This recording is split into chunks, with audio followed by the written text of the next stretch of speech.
One, two.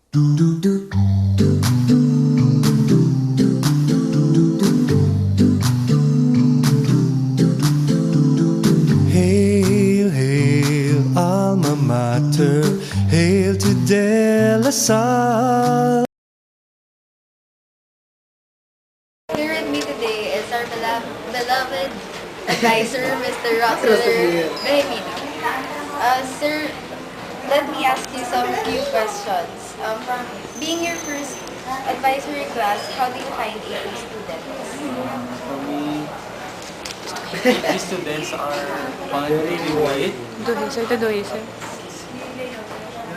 Fun to be with, but then sometimes they are, most of the teachers are complaining that they are very noisy in the class, but then I think, for me as their advisor, AP students are very sweet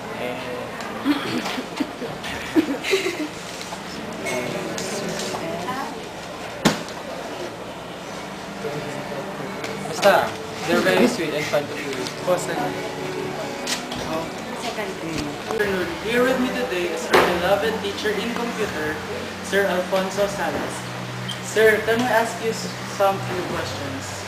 How was your first few years in teaching here in Salle? In the Salle. So I have a culture shock for the first time because we handle much students with versatile and different shall we say attitude compared to my other experiences in the CCD.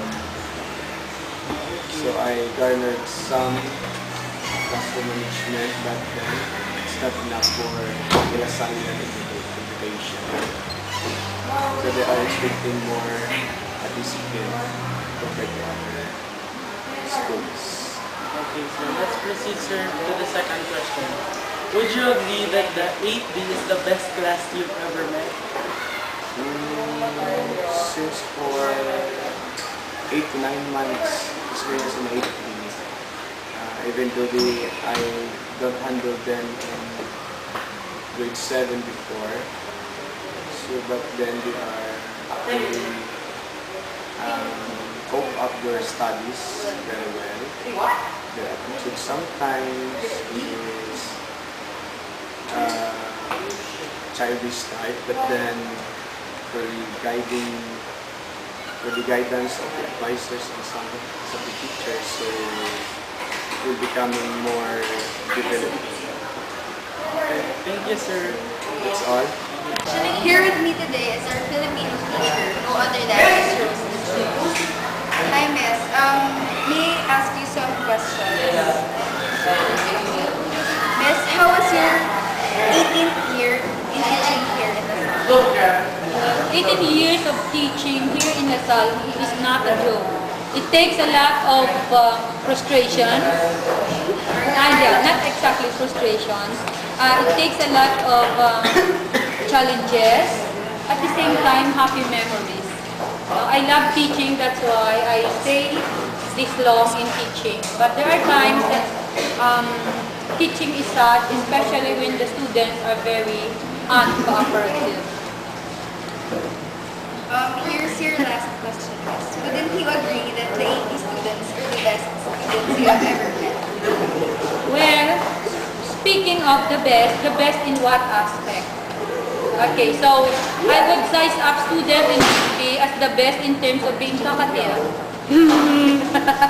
You're the best being talkative, right? But, joke only.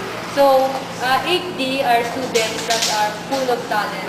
They are very talented in all aspects. So, because when you say best, it depends upon the person, no? Kung how do you define best? But for me, every student that are trying their best and everything they do are students that are best students. Okay, that's all. Thank you. Good afternoon. Here with me today is our beloved teacher in science, Miss Diana Delfinado. Good afternoon, Miss. Can we ask you some questions? Sure. How was your first few months in teaching here? First few months, it was quite good since I have the best class and We'll proceed to question number 2. Would you agree that the 8D is the best class you've ever met? Since it is known as the best class in the elementary level, and of course teachers there are always saying that the 8D class is the most behaved, is that true? And most of the your classmates there are intelligent as well as you are. True? No, miss. So I agree with that. Since that is the only subject that I have in grade 8. Thank you very much. Here with me today is Miss Rada J. Pastra, our English teacher. Miss, may I ask you some questions? Here's your first question. Miss Rod, how was your first English lecture? It was fun, but there were a lot of adjustments, especially with the different year levels I'm handling. But so far, of all the 3 year levels of grades 9, 8, and 7, I find grade 8 as easy to handle. And last question. Didn't you agree that the 8E are the best students you have ever been? Am I forced to answer that question? Yes, you are. Well, do I have a choice? Nope. Yes, they are. So far, they're the best. Thank you, Miss.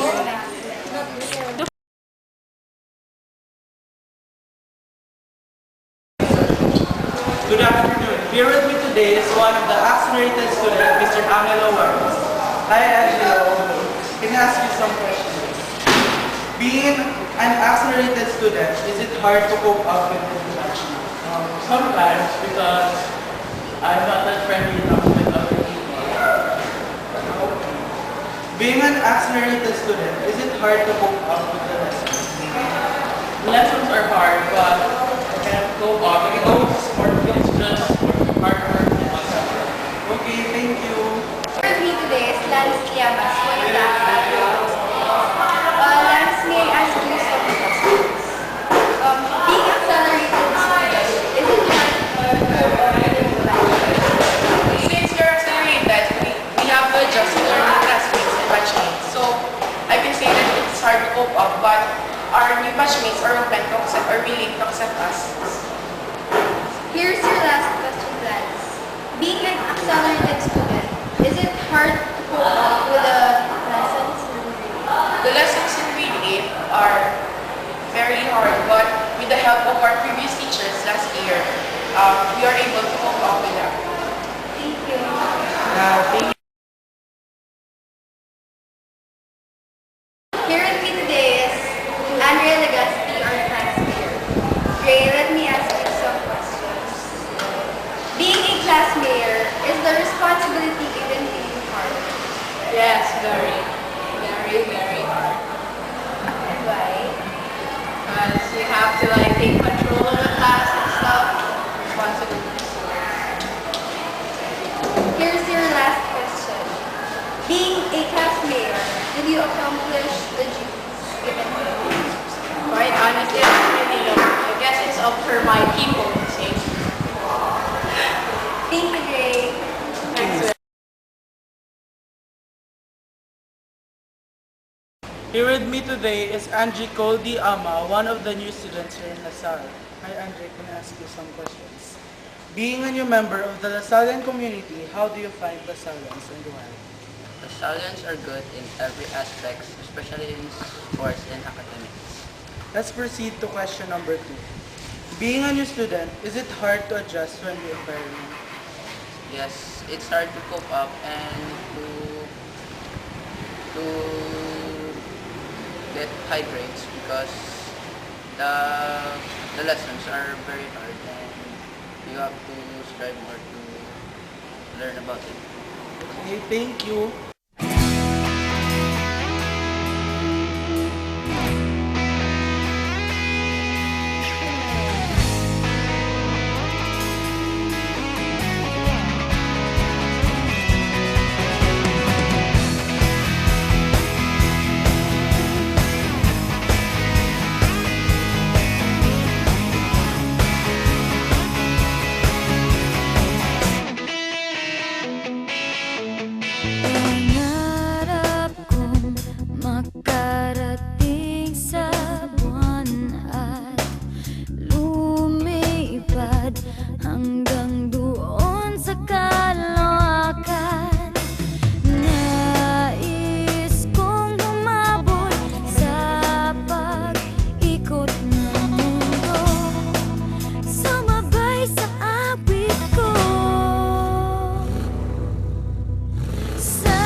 Good afternoon. Here with me today is one of the accelerated students, Mr. Angelo Warres. Hi Angelo, can I ask you some questions? Being an accelerated student, is it hard to go up to a new batchmate? Sometimes, because I am not friend with other people.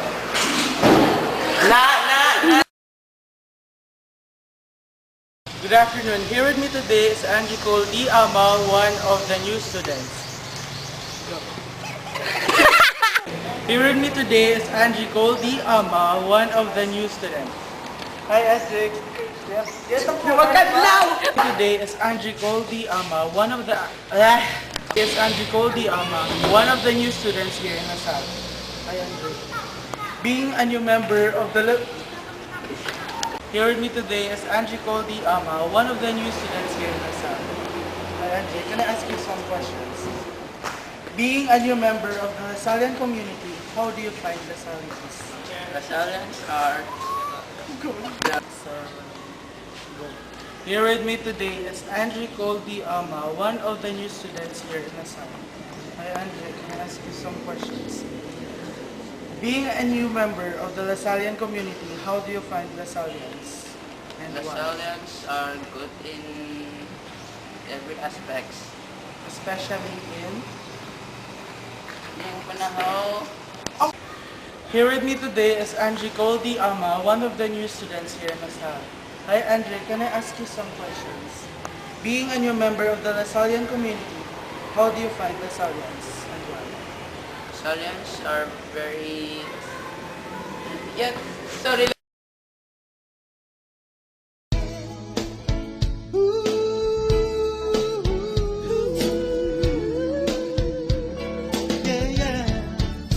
Kumusta na mga tol? Kapwa kong lasalista.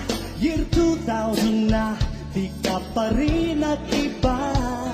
Galing gumalaw, bolero na naman. Ngunit kalib ako sa layo ng iyong narating. Di kaya ng iba, satsat lang ng satsat. Pagdating sa basketball, wala namang pinagpan. Dribble ng dribble, di naman makashoot.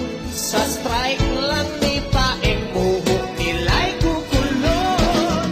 If I were to live my whole life again, I still want to be